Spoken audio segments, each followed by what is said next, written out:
दोस्तों हम लोगों ने एक मिशन बनाया है कि क्या हम किसी भी एक महीने में 1 लाख रुपया महीने में कमा सकते हैं। इस सीरीज में हम लोगों ने 2 वीडियोस ऑलरेडी बनाई है जिसमें हमने 10-10 लाख रुपए से ट्रेड किया और दोनों स्ट्रेटजीज ने हमें लगभग 30-32 हज़ार रुपया प्रॉफिट दिया। हम लोगों ने बहुत ज़्यादा रिस्क भी उसमें नहीं लिया।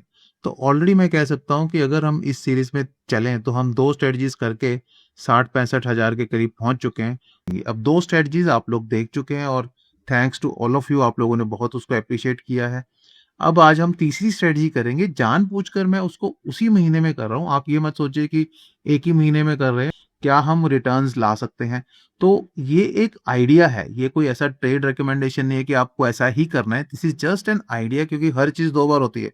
पहले हमारे मन में आइडिया आता है, फिर उसकी फिजिकल एग्जीक्यूशन होती है। तो अगर आइडिया के तौर पर हम देखते हैं कि हाँ एक महीने में हो सकता है, फिर हम देखेंगे अगले महीने में क्या हो सकता है, उससे अगले महीने में क्या ये स्ट्रेटजी अगर हम कई बार 3 4 5 महीने सब स्ट्रेटजीज चलाकर देखें, ऑब्वियसली हर बार इतना इजी नहीं हो पाएगा, लेकिन ना हर बार ना प्रॉफिट हो ऐसा भी नहीं होगा। एंड उसके बाद हम लोग उसकी बहुत सारी एडजस्टमेंट भी सीखेंगे। So welcome to another video by the option school. This is your friend Pradeep Singla और हम इस चैनल पर बिल्कुल सेफ ऑप्शन ट्रेडिंग स्ट्रेटजीज की बात करते हैं। तो चलिए मैं आपको बैक टेस्टिंग सॉफ्टवेयर पे ले जाता हूँ और यहाँ पे हम लोग एक बार फिर चलते हैं मंडे 3 नवंबर मॉर्निंग 9:30 पर। और आज मैं एक डिफरेंट स्ट्रेटजी करूंगा और देखते हैं क्या इसमें भी हमें 10 लाख लगाने की जरूरत है या 10 लाख से कम लगा लें, क्योंकि ऑलरेडी हम 10-10 लाख दो जगह लगा चुके हैं। तो इस पे शायद मैं थोड़ा सा कम पैसा लगाऊंगा, बिकॉज मेरे को अगर 4 स्ट्रेटजीज करनी है, जरूरी नहीं है कि मैं 40 लाख से ही काम करूं। अगर मेरा काम 30-35 लाख में चल जाता है तो मैं अपना इन्वेस्टमेंट नहीं बढ़ाना चाहूंगा। तो इस थर्ड स्ट्रेटजी में हम लोग इस बार चलते हैं और इस बार हम क्या करेंगे, इस पे हम 10 लाख से कम 7.5 लाख पे कितना ट्रेड बनता है वो बनाने की कोशिश करेंगे। तो मंडे 3 नवंबर मॉर्निंग 9:30 आ गया और हम लोग ऑब्वियसली मंथली ट्रेड देंगे। तो मैं 25 नवंबर की एक्सपायरी पर गया और यहाँ पर मैं देखा कि मैं थोड़ा सा मार्केट से दूर, मार्केट अभी है 25,678 पर, तो मैं थोड़ा सा डिस्टेंस मेंटेन करूंगा मार्केट से और लेटर से मैं 26,300 की कॉल सेल करूंगा और ये लगभग 114 की है। इसका इक्वलेंट प्राइस हम लोग पुट में भी ढूंढेंगे तो हमें यहाँ पे मिल गया लगभग 25,300। तो 25,300 और 26,300 ये 2 लॉट हम लोगों ने सेल कर दिए 25 नवंबर के। तो हम सिर्फ शॉर्ट स्ट्रैंगल नहीं करने वाले, इस स्ट्रेटजी को शॉर्ट स्ट्रैंगल कहते हैं, अपने सबको पता है, बट इसमें रिस्क बहुत ज़्यादा हो जाता है। तो हम लोग ये वाला ट्रेड नहीं करेंगे।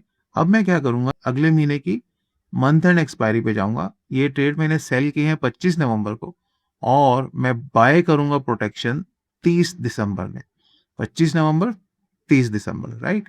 तो सेम स्ट्राइक ही मैं बाय करूंगा और आपको बताना है कि कौन सी स्ट्रेटजी है, मैं कौन सी स्ट्रेटजी यूज कर रहा हूँ। आई नो 100% लोगों को पता होगा, लेकिन फिर भी अगर आप बताएंगे कमेंट्स में तो बहुत अच्छा रहेगा और देखना चाहूंगा कितने लोग इसको सही आइडेंटिफाई कर पाते हैं। तो दोनों सेम स्ट्राइक्स 25,300 और 26,300, 26,300 कॉल और 25,300 पुट, मैं दोनों को यहाँ पे बाय भी कर लूंगा। तो मैंने सेल किया नवंबर में और मैंने बाय कर लिया दिसंबर में, राइट।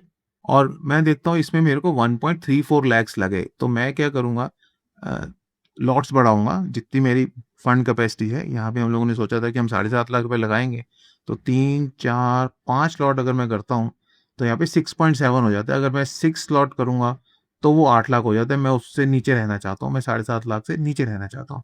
अब ये हमारा ट्रेड सेटअप हो गया। इसमें रिस्क वॉट रेशियो 2.1:1 दिखा रहा है, मैक्सिमम लॉस 1.51 दिखा रहा है, जो कि एक्चुअल नहीं होगा, बिकॉज ये लॉस सॉफ्टवेयर ये सोचता है कि जो मैंने बाय किया है और जो मैंने सेल किया है अगर सब कुछ जीरो हो जाए तब ये लॉस होगा। वैसा बिल्कुल नहीं होगा, किसी भी स्टेज पे दोनों चीजें जीरो नहीं होंगी। तो ये जो लॉस होता है ये एक्चुअल नहीं होता, इससे डरने वाली बात नहीं है, ठीक है। तो अब हम देखते हैं कि कैसे ये ट्रेड हमारा चलेगा, क्या इस ट्रेड में हम प्रॉफिट कमा पाएंगे या इस ट्रेड में हमें एडजस्टमेंट करनी पड़ेगी। हमारे पास 2 ब्रेक इवन पॉइंट है, 25,151 एंड 26,769। तो दोनों ब्रेक इवन पॉइंट अगर मैं सब्ट्रैक्ट करके देखूं तो लगभग 1600 पॉइंट का एक अच्छा वाइड रेंज ट्रेड है ये। और अगर आप देखो तो ब्लू लाइन भी काफी ऊपर है। ब्लू लाइन ऊपर होने का मतलब है कि हमें डेली लेवल पे डिके मिलेगा। दूसरा, इस पे थोड़ा सा ये जरूर होता है कि इसमें विक्स की कंसिडरेशन होती है।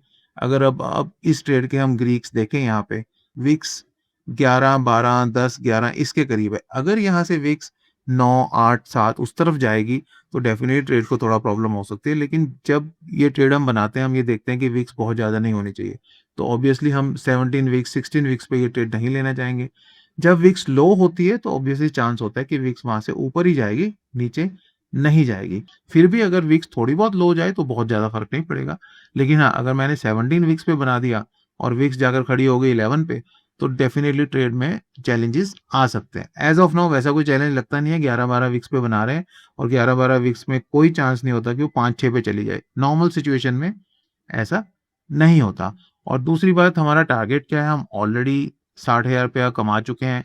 अनदर 25-30,000 रुपया अगर इस ट्रेड में आ जाएगा, हम ट्रेड को बिल्कुल क्लोज कर देंगे और एक्सपायरी तक नहीं लेके जाएंगे।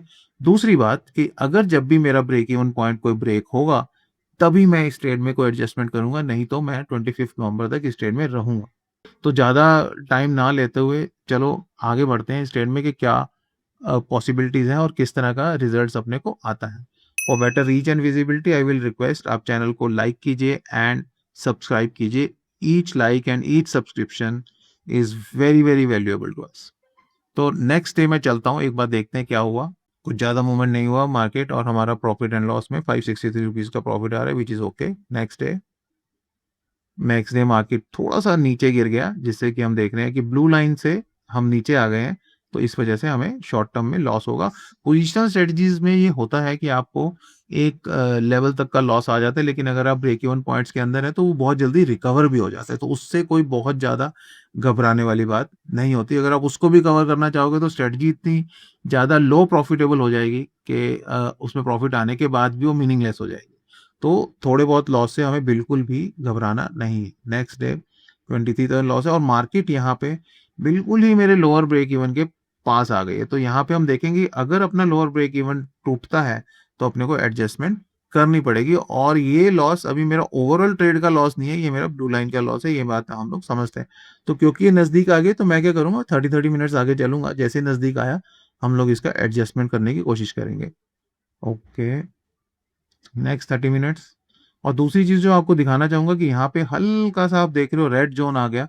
इस ट्रेड में डेफिनेटली होता है कि अगर विक्स लो चली गई तो इवन इफ मार्केट हमारे दोनों ब्रेक इवन पॉइंट्स के बीच में है तो भी लॉस हो सकता है, लेकिन वो मंथ एंड की बात है। बहुत बार ट्रेड ऐसा लिया जाता है कि अगर विक्स लो है तो सेंटर में हमारे हल्का सा नेगेटिव, वो बहुत ज्यादा नेगेटिव नहीं है, वो 3-4 हजार पे है, तो भी हमें कोई ज्यादा फर्क नहीं पड़ता। जैसे ही विक्स थोड़ी सी इंप्रूव होगी या मार्केट थोड़ी सी चेंज होगी, ये रेड एरिया आपका कवर हो जाएगा। सो नेक्स्ट 30 मिनट्स देखते हैं क्या हुआ। देखिए थोड़ी सी मार्केट ऊपर आई, वो रेड एरिया काफी हद तक कवर हो गया और अब वो बहुत ही कम लॉस दिखा रहा है, राइट। आगे चलते हैं, इसमें मार्केट वही है, अभी तक मेरे ब्रेक इवन पॉइंट पे नहीं आई है, तो मुझे किसी भी तरह की एडजस्टमेंट करने की जरूरत नहीं है। प्रॉफिट एंड लॉस में डेफिनेटली एज ऑफ नाउ हम लोग 11,000 लॉस कर रहे हैं। आगे चले, मार्केट वही है और आगे चले, देखिए किस तरह से मार्केट थोड़ी सी इंप्रूव हुई और ये रेड एरिया अपना खत्म हो गया। और नेक्स्ट 30 मिनट्स में देखते हैं क्या हुआ। ओके, ठीक ही चल रहा है, कोई प्रॉब्लम नहीं है। प्रॉफिट लॉस भी बहुत कम हो गया, 468। सो छोटे मोटे लॉस से, मोमेंट्री लॉस से बिल्कुल ट्रेडर को घबराना नहीं चाहिए अगर आप पोजिशनल ट्रेडर हो। ऑब्वियसली अगर आप इंटरडे ट्रेडर हो, आपको पता है आपका क्या स्टॉप लॉस होता है, तो आप उसके हिसाब से काम करते हो।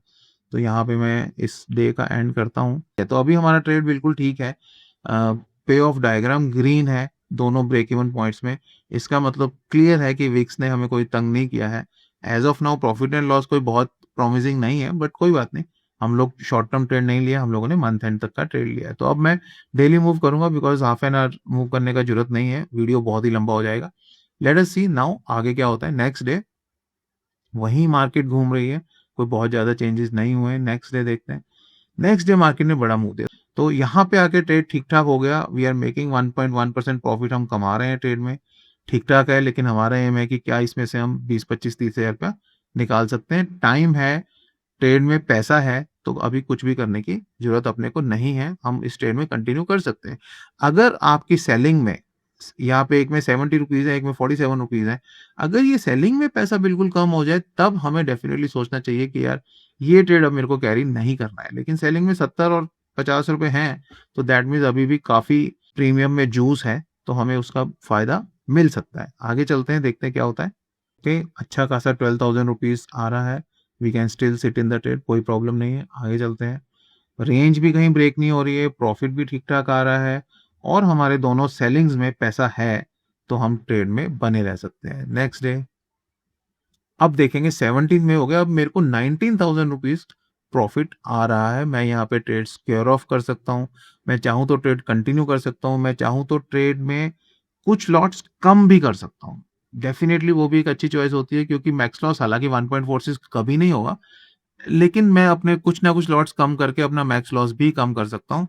वो मैंने आपको अपनी पिछली वीडियोस में भी दिखाया कि किस तरह से हम पार्शियल ट्रेड को स्क्योर ऑफ कर सकते हैं और कुछ लॉट्स में कंटिन्यू भी कर सकता हूँ। तो एज ऑफ नाउ मैं नहीं स्क्योर ऑफ कर रहा, क्योंकि आपने वो ट्रिक हमारे पिछले वीडियोस में देख ही लिया है। अगर नहीं देखा है तो मैं आपको टॉप राइट पे पिछले दोनों वीडियोस का लिंक दे रहा हूँ, एक एक के बाद एक आप उनको जाकर देख सकते हैं, पहले ये वीडियो देख सकते हैं आराम से, एंड देन आप वो वीडियोस में देख सकते हैं कैसे हमने पार्शियली ट्रेड को स्क्योर ऑफ कर दिया। आगे चलते हैं, देखते हैं क्या होता है। अभी भी हम 19,000 पे, लेकिन सबसे बड़ी बात, मेरा पे ऑफ ग्राम बिल्कुल ग्रीन है।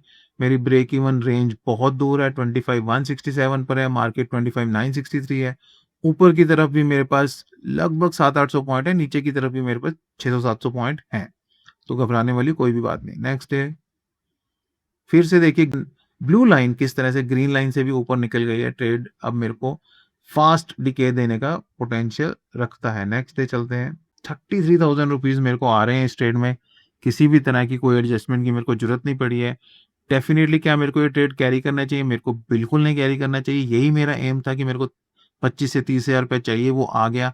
अब अगर मैं देखूंगा मेरी सोल्ड पुट 6 रुपीज की रह गई है और मेरी परचेज्ड पुट है जो वो 84 की है, तो यहाँ से ये पुट वाला ट्रेड मेरे को नुकसान दे सकता है। कॉल वाले ट्रेड में अभी भी मेरे पास पैसा है, तो एक चीज तो मैं पक्का करूंगा कि अपने पुट वाला ट्रेड का मैं चाहे उसमें लॉस है चाहे प्रॉफिट है, मैं उसको स्क्योर ऑफ कर दूंगा।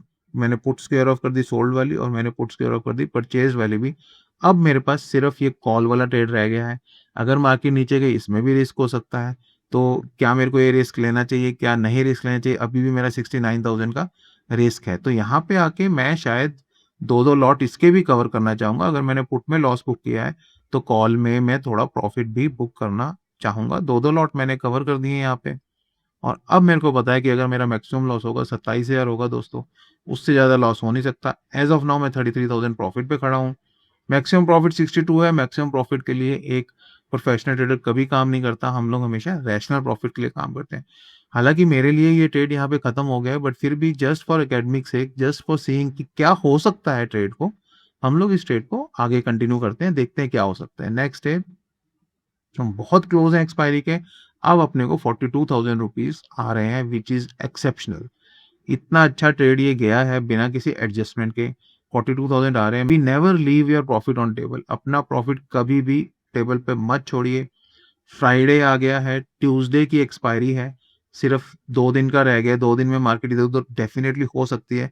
तो इस पॉइंट पे हमेशा ये होता है कि आप अपने इस ट्रेड को हेज कर लीजिए। अगर ब्रेक इवन पॉइंट 25,563 दिखा रहा है, अपर साइड तो दिखा ही नहीं रहा है एज ऑफ नाउ, तो 25,563 डेफिनेटली वहां की एक कोई ना कोई पुट अपने को खरीदनी चाहिए।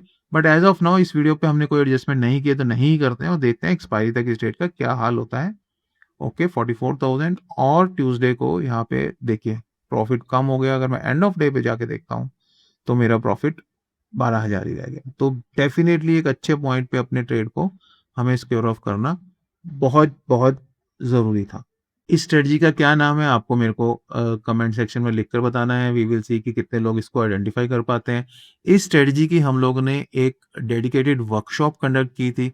उस वर्कशॉप पे हमने सारे पॉइंट्स बताए थे किस तरह के ट्रेड लेने चाहिए। अब आप पूछ सकते हो कि सर आपने 26,300 ही क्यों किया, 25,300 ही क्यों किया? उस सबके पीछे एक लॉजिक है। क्या एडजस्टमेंट करनी चाहिए अगर मार्केट का ब्रेक इवन पॉइंट टच हो जाता है? किस पॉइंट पे हमने इस ट्रेड को स्क्योर ऑफ कर देना चाहिए? और पूरे 12 महीने की हमने बैक टेस्टिंग करके दिखाई है कि जिसमें एडजस्टमेंट्स भी है और सब कुछ है। तो वो सारी वर्कशॉप को हमने रिकॉर्ड करके एक बहुत ही लॉजिकल कोर्स में कन्वर्ट किया है।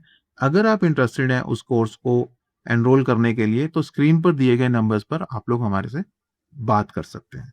कोई जरूरी नहीं है कि आप उसके लिए पैसे लगाएं। अगर आपको इस वीडियो से ही अंडरस्टैंडिंग आ गई है, थॉट प्रोसेस आ गया है और आप खुद से मैनेज कर सकते हैं, देन डेफिनेटली वो भी करना चाहिए। तो यहाँ पे किसी भी तरह की कोई कंपल्शन नहीं है, लेकिन हाँ अगर आपको लगता है कि हाँ अपने लर्निंग में थोड़ा सा इन्वेस्ट करके मेरे ट्रेड्स बेटर हो सकते हैं, तो डेफिनेटली आपने ट्राई करना चाहिए। मैं आपको एक और बहुत इंटरेस्टिंग वीडियो के साथ यहाँ पे छोड़ रहा हूँ, आपको अच्छी लगेगी, उसको जरूर देखिएगा और चैनल को सब्सक्राइब करना मत भूलिए। और आपको अगली वीडियो में हम लोग फिर से मिलते हैं। Thank you.